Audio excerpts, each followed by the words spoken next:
Support for this episode of the podcast comes from our patrons at Patreon. Go to patreon.com/Chasing Earhart to join the chase and become a patron today.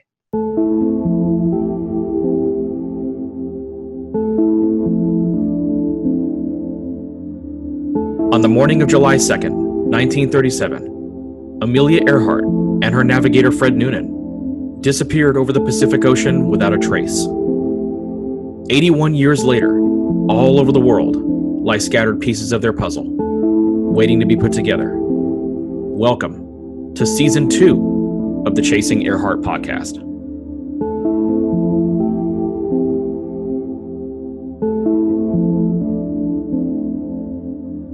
I lived in death for 10 days. I was on a training bike ride with my fellow teammates, headed for the 1988 Winter Olympics in Calgary. As we made our way up to the beautiful Blue Mountains west of Sydney, it was the perfect autumn day. We'd been on our bikes for around 5.5 hours when we got to the part of the ride that I loved, and that was the hills, because I loved the hills. I looked up to see the sun shining in my face, and then everything went black. Where was I? What was happening? My body was consumed by pain. I'd been hit by a speeding truck with only 10 minutes to go on the bike ride. I was airlifted from the scene of the accident. I'd broken my neck and my back in 6 places. My whole right side was ripped open and filled with gravel. My head was cut open across the front, lifted back, exposing the skull underneath. I had head injuries, I had internal injuries, and I had massive blood loss. For 10 days, I drifted between 2 dimensions. I was in the fight of my life. After 10 days, I made the choice to return to my body. And when I did, the massive internal bleeding miraculously stopped. The next question was whether I would walk again, because I was paralyzed from the waist down. I was in a wheelchair, a plaster body cast, attached to a catheter bottle. I had no feeling from the waist down. I wanted my life back. I wanted to put my running shoes on and run out the door. But I couldn't. And I got depressed. And there were days when I didn't want to get out of bed and days when I didn't get out of bed. And I can remember my mum sitting on the bed and we were both crying, and she said, "I wonder if life will ever be good again." And I thought, how could it? Because I've lost everything that I valued. At home, sitting outside in my plaster body cast, an aeroplane flew over my house. And in that moment, my eyes and my mind were open. I stopped asking, why me? And I began to ask, why not me? And I looked up and I thought, well, that's it. If I can't walk, then I might as well fly. So weeks later, my mum and my friend Chris, they bought me a pair of baggy overalls and they drove me to the local airport, Bankstown Airport, and they carried me in. And I held onto the counter because I couldn't even stand on my own. I said, "I'm here for my flying lesson."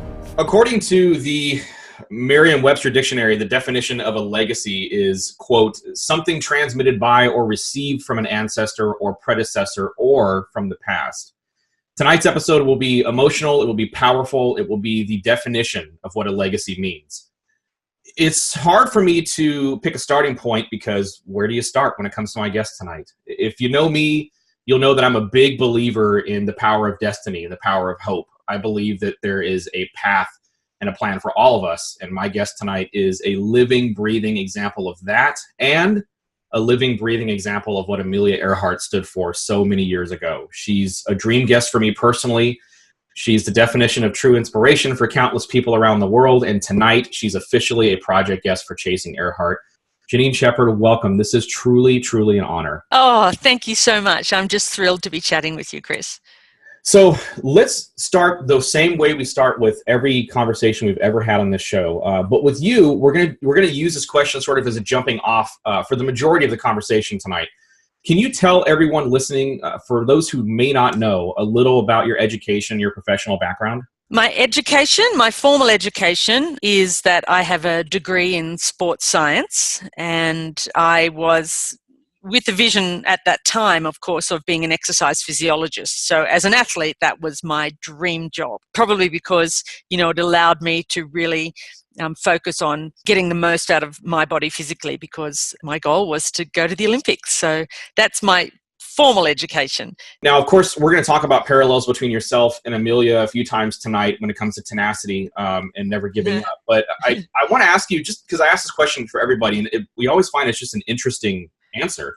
Do you have any early recollections of Amelia Earhart growing up? Do you remember the first time you heard about her, like when you were younger or anything like that? I've been thinking about this as we've been leading up to our chat tonight, and I think it's just one of those, stories that is just in the sort of collective psyche, So, they're the sort of stories that are just sort of swirling around. I can't really put a finger on when I would have first heard about her, but being a tomboy myself, her life really resonates with me, and I feel that there's a great parallel between the sort of person she was and who I am. I have so many questions for you. I really had to keep myself in check when it came to writing this interview tonight. But here's what I want to do. I wonder if we can go back, because I watched your TED Talk and you talk about this so eloquently, but I wonder if we can go back to the autumn day where you were training on a bike ride with your teammates, preparing for the Winter Olympics. We've talked about this throughout the project with so many guests. We've talked about destiny a lot in this project. And I struggled with how to ask you this question, but the universe tends to move people, places, and things into our path in order to align us with what we were meant to do. And, sometimes that takes a tragic turn. But I wanted to ask you, ever since I watched the first TED Talk, do you think that your path up to this point, including the lows, is all sort of part of a path that you were meant to go down? That's such an interesting question, and it's also a question I don't get asked a lot. I do a lot of interviews, and people always talk about basically the things that happen, but not the reasons behind them. And I have to tell you that when I had my accident, I was really obsessed with why, the why of the accident, and I've really come to the point in my life where I believe that the best way forward is to not really worry about the why. I think that it was my destiny. It was always going to happen in some way, shape, or form. So for me, the positive and most powerful way to move forward is to say, okay, well, that happened. So how do I go forward from this point on? Because I do have a great belief in destiny. It's something that I do a lot of reading about, a lot of contemplation about. We can sort of turn ourselves into knots trying to figure out why we did something in the past, or particularly with relationships. I was in a marriage that broke down. Why? It was so happy. Why did that happen? And it was always meant to happen. Those big things that happen in our life, the people that come into our lives that have a profound effect on us, it's our destiny. I really, truly believe that. Don't, turn yourself into knots and guilt and, trying to sort of work out why it happened. Just say, okay, it happened. What have I learned from this? How can I move forward? And what can I give back to the world? When you're, again, this is from your TED Talk, but you talked about this there, but when you're in the hospital and your doctor is telling you that, you're going to have to rethink everything because you're not going to be able to ever do what you did before, what goes through your mind? Do you remember the very first thought? Well, it's, I just don't like being told I'll never do anything. So very much like Amelia too, I think, that, okay, I'll show them. And I did. And I'll just say that there are three really major seminal moments in my life that have sort of shaped my destiny. And the accident was obviously one that people know very well. The second really big one was the breakdown of my marriage, and the third one was losing my home. So they've all sort of pushed me out of my comfort zone in a major way and sort of put me on this path. I'm a real believer in the hero's journey. I'm a great fan of the work of Joseph Campbell. So, I truly believe that we're all on this hero's journey. And just when we start to get a little too comfortable, life is going to shake us up. It's just the way it's meant to be. You talk in a lot of your lectures, you talk about going through depression and kind of that whole process. And I myself went through it when I had my heart surgery. I went through depression for a long time. And we have a lot of young folks that need to hear this from someone of your stature. Can you talk about overcoming those types of feelings and what that process was like working through that for you? Well, I think we all, at some point in our lives suffer depression. And let's not say there's so many different types. There's situational, some people, like we're energetic beings, we're full of chemistry. So, for some people, and I know I'm a real advocate of, people say that we're over-medicated, and I say, well, every person should be taken on the value of where they are in their own situation. So I'm a believer of whatever floats the boat. If you're someone who has been to the doctor and you suffer from depression and you need medication, fine. You need to, it's like trying to run a car on no fuel, so there have been times, I got home from hospital and suffered major depression, and obviously being in a wheelchair and a plaster body cast and learning to use a catheter and have a body that I couldn't feel, and having a permanent disability, it's no wonder. And I always say that, I got to my first rock bottom at that point, home from hospital. And I always say that, there's a real gift in that, because when life is easy, when life is great and we're, traveling along, we sort of live this sort of superficial life. We're on the surface. We never really have to dive deep. We never have to really ask those hard questions. Who am I? What am I doing here? What's my purpose in life? Those really deep questions. When life is easy, you don't have to ask those. When you're at rock bottom, you have to ask those questions. And I always say there's such a gift in that, because it doesn't just show you who you are, it shows you who you're not. And I realized that my entire life I'd been focused on my body. My body was the way I presented myself to the world. And suddenly I'd lost that thing that defined me. And I realized then, which is the original title of my TED Talk was, I'm not my body, or you're not your body. So I realized that who I was unchanged at the essence. Who I really was unchanged. So I think for anyone going through depression, it's tough, but lean into it and really look deeply into the questions that will give you the answers to the rest of your life. Yeah, my dad used to tell me that when I was little. I never understood that, but people say when things start breaking up in their lives, it's not really a breakup; it can also be a breakthrough. And I think that's pretty incredible to hear someone like you speak about that, because it needs to be echoed. I think that's important, that depression's not the end. Oh, absolutely. That's true. And that old saying, you have to sometimes break down before you break through. And for me, I've had, major experiences of that. And it gets easier, if I ever go through one of those situations, I always tell myself, you've been here before. I'm so familiar with it. I live with chronic pain, and I've found ways to manage that as well. I live with disability, and I've managed to live through that. But I think I'm really comfortable with being uncomfortable. I'm really comfortable with uncertainty. So it becomes familiar, and there's actually nothing to be afraid of. And I love the work also of Pema Chodron, who says that, when you get closer to the truth, life can be extremely painful. And I think the truth is that this is not who we are. This body, this incarnation is not who we are. We're spiritual beings having a human experience. And I think when you come to terms with that, it just makes the journey much more enjoyable. It's funny. You talk about seeing an airplane fly over your house, and I feel like something just hit you and a switch turned on. And that's the first parallel we're going to talk about tonight. Much like the first time that Amelia Earhart went up in an air, she had no interest in aviation or airplanes before that moment, but she goes up in an airplane and something just turned on inside of her, and she knew she had to fly. It was just an instantaneous thing. And your quote, of course, was, "If I can't walk, I might as well fly." And I have no words really for how amazing that and how emotional it gets me to even repeat that sentence, let alone feel that feeling when the switch flipped. My question is, now kind of looking back on it, why flying? Why aviation? I've thought about that a lot. And I say, people ask me all the time, why flying? And, how did you fly? How did you choose to fly? And I really believe that flying chose me. And that's what life does. We're sort of on this, treasure hunt, and it's giving us clues and dropping breadcrumbs on the ground along the way. And for me, it was, flying. I had to do something that was remarkable, something that was, this great sort of, the ultimate competition is life itself. And for me, flying was just extraordinary. It was a thing that you weren't meant to do. For Amelia, she wasn't meant to do it. She was a woman back in those days. Women weren't meant to fly. You had a family and kids, and that was it. And for me, you weren't meant... You didn't get out of a spinal ward in a wheelchair and go, okay, well, I'm going to learn to fly. So it was something that was extraordinary. And for me, it gave me my life back. It gave me a reason to get out of bed every morning. You think the universe was just speaking to you at that moment? Absolutely. Yeah.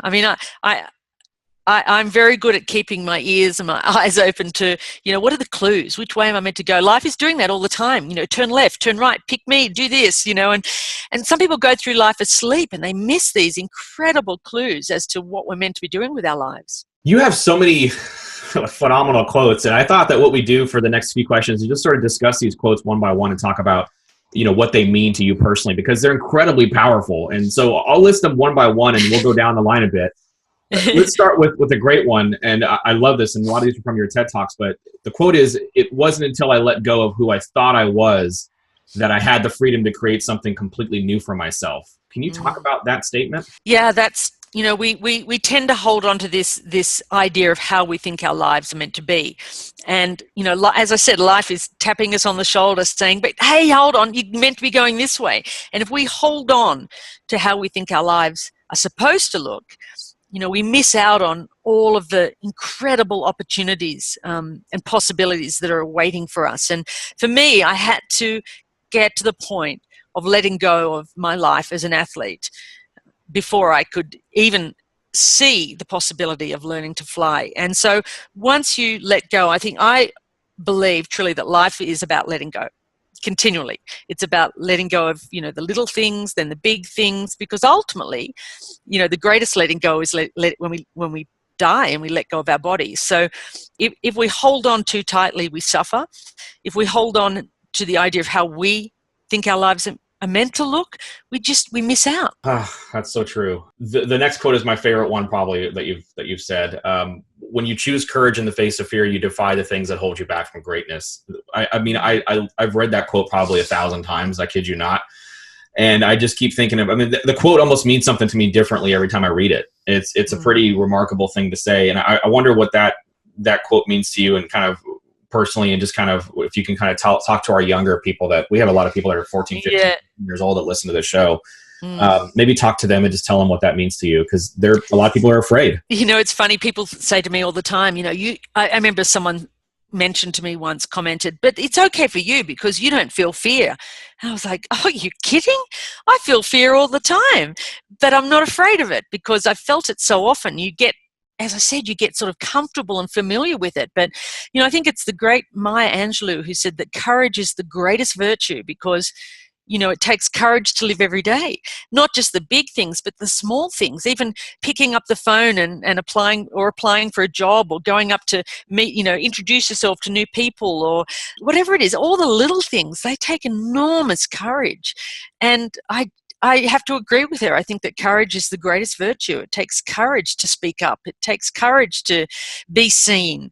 I think that every moment that we choose courage in the face of fear, we're stepping into our greatness, who we can be, the potential of who we can be.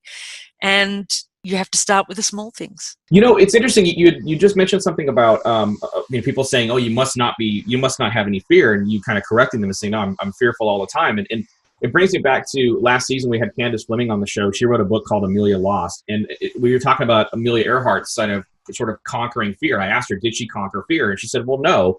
I think Amelia just sort of felt the most comfortable in the time of fear. I think she kind of lived in that and just kind of was able to kind of adapt herself and make herself feel comfortable when most people freak out when it comes to fear. And I think that sort of thing sort of is maybe mastering fear as much as you can master it, I guess. Courage is not the absence of fear, but the mastery of it. And I love that quote because you would never know how courageous you can be if you didn't feel fear, right? So you have to feel fear. It's part of life. And I think the key is to lean into it. And what we find is that the thing that we feared wasn't really as big or as, ominous as we once thought it would be. So it's really just being comfortable with that feeling. And I felt fear so often in my life that it's like I'm intimate with it. And I think Amelia Earhart was probably exactly the same. Yeah, cut from the same cloth, I think. You say something that's really great, too. We often define ourselves by things that are outside of us. That is such a great quote because, and you touched on it earlier in the conversation tonight, but you talked about, being an athlete and defining yourself by your body, and then all of a sudden just having that taken from you, and now you can't define yourself by that anymore. Can you talk a little bit more about just kind of, how you can not define yourself by everything that's just you, or that's outside of you, rather? How can you define yourself better? Well, I always say that life is about rearranging the internals, not the externals. It's very hard in our world that's very materialistic. We're judged by, the things, for the young people that are listening, by the marks we get at school, by the car we drive, the house we live in, the relationship we have, the jobs that we secure.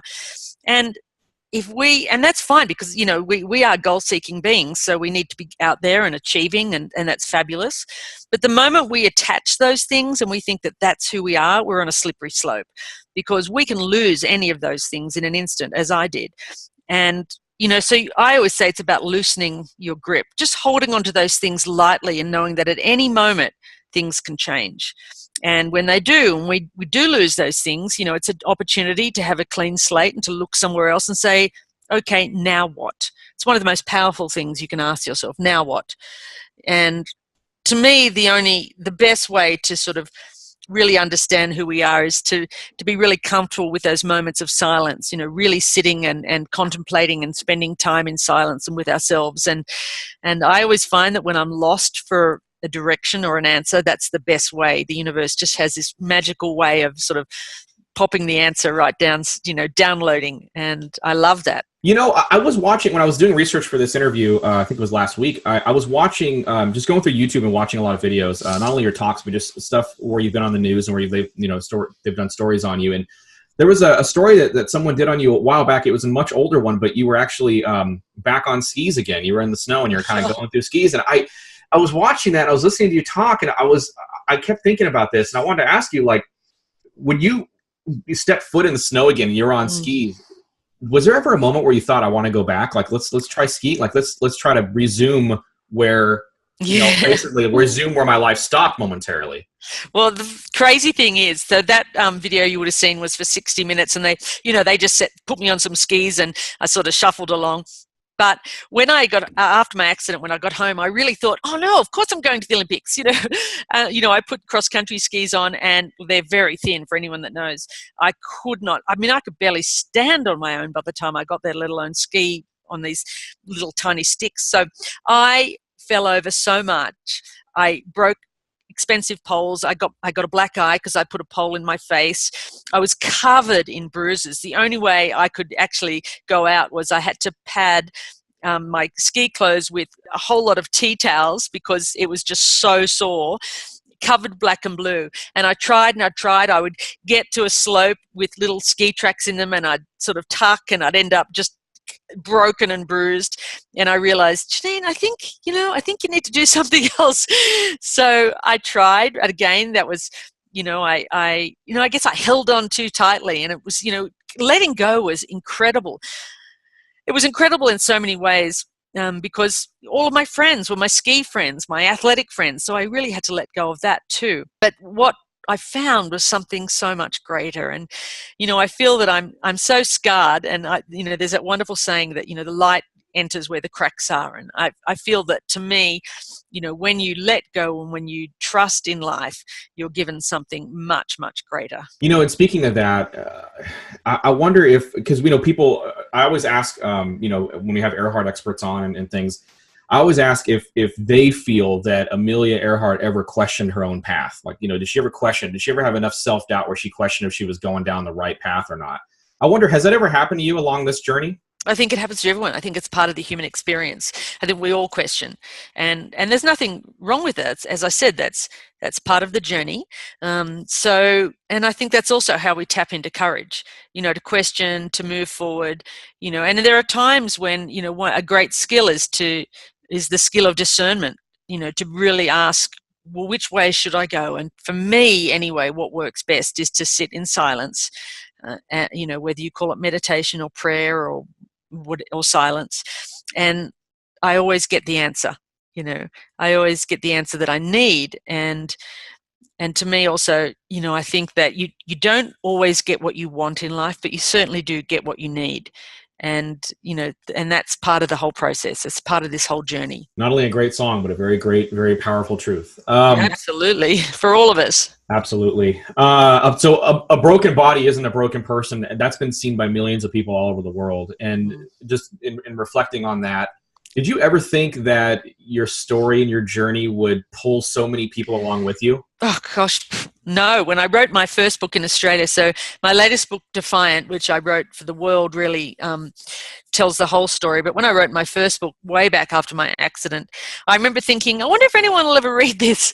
And, so I had no idea that it would touch so many people. And and I think that's really part of my healing, and one of the great insights I've had is that, this wasn't my journey, it was this collective human journey. And, people started writing to me and telling me their stories, and that became a great part of my healing, because I realized, I'm not alone. I'm not alone. There's so many other people going through this. And that's why I'm such an advocate of sharing our stories, because in the sharing of our stories, we're tapping into this sort of collective psyche and realizing that we're not alone. And then you see, other people that have been through what you've been through, and there's a tremendous amount of hope that comes from that. So no, I had no idea, and it's really been part of my dharma, part of my path, to be able to reach out to people and share. I just have to ask because, and again, watching the talk, of all the stories that you tell when you speak, the story you tell about going for your first flying lesson, it's funny and it's inspirational and it's beautiful. And I wonder if you could tell that to us now. Oh, well, that was funny. I mean, sort of months after I got out of hospital, I was in a plaster body cast. I was so thin, I was just a bag of bones, and being held up at the counter in the flying school, like, hi, I'm here to learn to fly. And I think that they thought this is completely crazy. And I was, lifted into this airplane, and I'm sure the instructor, Andrew, thought I was a complete nut. And of course I had no feeling from the waist down. I couldn't use my legs. And, he said, do you want to have a go at taxiing the aircraft on the ground? And I couldn't, but I said, I can use my hands. And so he went, oh, okay. So I remember the first time, he took off, and when we got over the training area, he let me take over the controls. And it was this incredible sense of freedom, because I don't think there's anything further away from lying paralyzed in a spinal ward than flying an airplane. It was just extraordinary. It was this extraordinary sense of joy, and oh my gosh, I'm going to be a pilot. And of course, I had no idea about passing a medical or any of those things. I just knew this is what I have to do, and it became my entire life. I was in. When I had my accident, I was in my last year at university. And so that was paused. And of course, I finished that many, many years later. But I went home, and suddenly I had a reason to get out of bed every morning.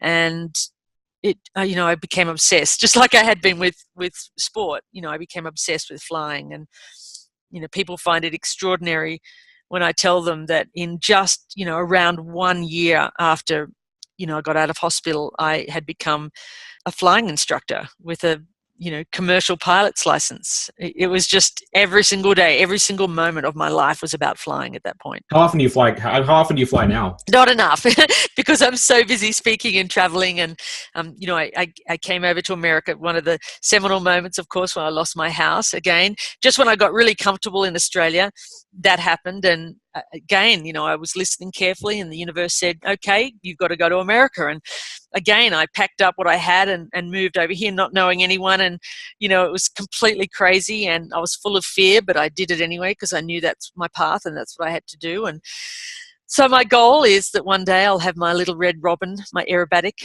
aircraft back again, and I'll be able to fly. And I do. My partner now, he's also a pilot, and he an instructor. So we take an airplane out every now and then and shake out the cobwebs and have fun. So I keep my hand in. I keep my license current. One of the many, many reasons that we wanted you to come aboard as a project guest are the parallels and tenacity that you share with Amelia Earhart. Of course, we've talked about that a little bit tonight. Some people call it drive, some people call it stubbornness, but whatever it is, I want to ask you about your incredible tenacity. In her day, Amelia had to show an extreme amount of tenacity for even her right to fly and just to do things that men could do. And, to show that she and all women really belonged in aviation wherever else they wanted to belong. Your tenacity, though, is sort of on a whole nother spectrum, but it's on the same wavelength in the sense that you wanted to prove to yourself that you could fly. Can you talk about the importance of just having tenacity when it comes to achieving a goal that you set for yourself?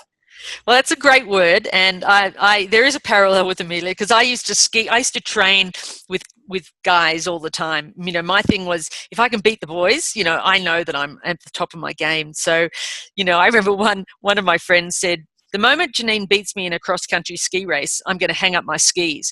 And I remember I was in a race in Australia, and I remember I passed my friend and I went, time to hang up your skis.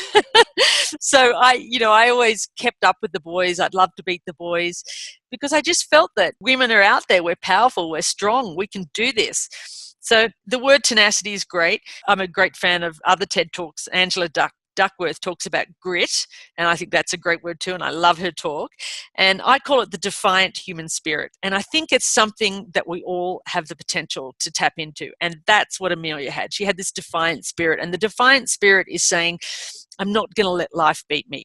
I'm going to go out and live fully and fearlessly. And it's about, really getting out there and doing the things that ignite you. And if people don't feel like they want to jump out of bed and whatever it is they want to do, then maybe they're on the wrong path, I mean, you don't have to, literally, jump out of bed every single day, but you have to feel inspired by the life, what you do. You have to feel that this is my dream. I'm not living someone else's life. I'm not doing what someone else wants me to do. Parents, teachers, friends, whatever. This is, you get this one life, so make it count. And to me, the defiant human spirit, which is the tenacity, is about saying yes. It's about saying yes to all of life. And what that means, I always say life is like the hokey pokey. You can put your left foot in and your left foot out. What's the best part of that game, that kid's game? Shaking. It's the end, when you put your whole body in and you shake it all about. And that's life. It's about being all in, saying yes to everything, the whole catastrophe. You can't just cherry pick. You can't say, I'm only going to take the good bits. You've got to take it all. That's being defiant. Janine, I just have one final question before we wrap up the show tonight. Okay. What does, and you touched on it a little bit, but I'll have you expand a little bit more if you can. What does someone like Amelia Earhart mean to you personally, and why does she continue to connect with people all over the world 81 years after she disappeared over the Pacific Ocean? I think she represents the defiant spirit. I think she represents boldness and courage and tenacity and grit and all of those incredible qualities.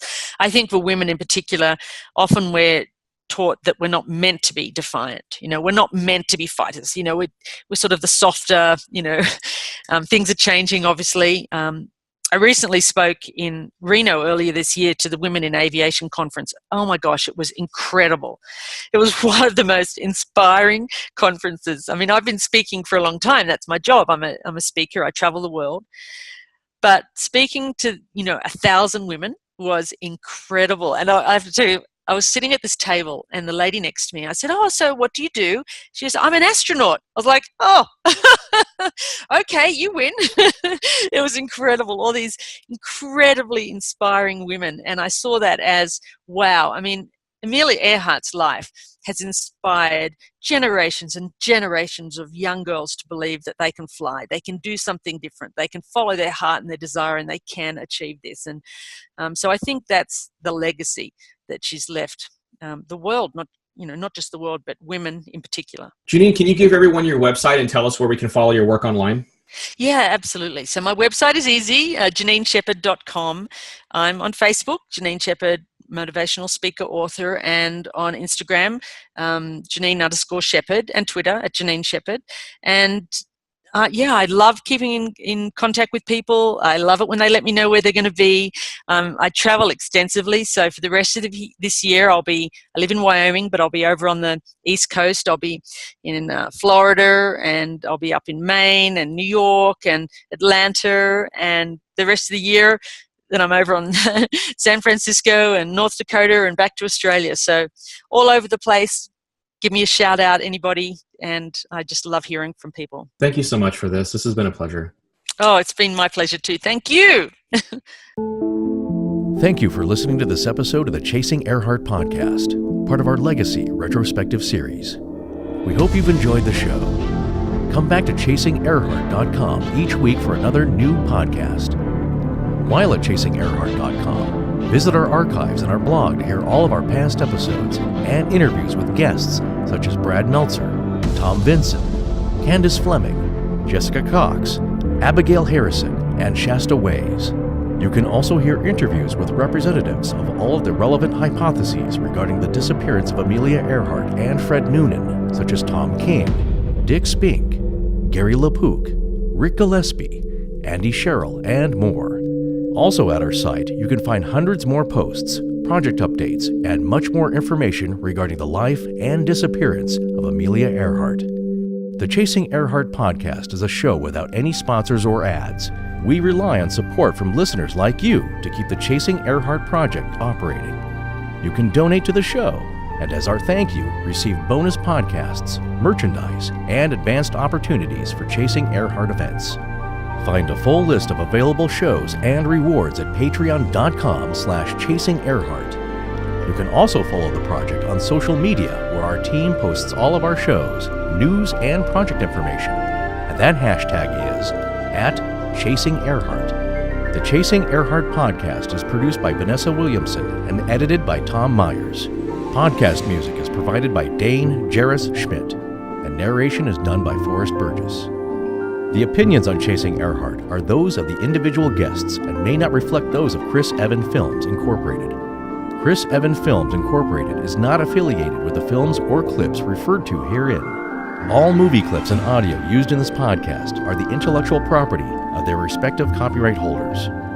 They are included here for the purpose of historical education, and no infringement is intended. The Chasing Earhart podcast is an exclusive trademark of Chris Evan Films Incorporated and may not be used without the express written consent of Chris Evan Films Incorporated. All rights reserved. The Chasing Earhart podcast is a Chris Evan Films production. Copyright 2018. All rights reserved.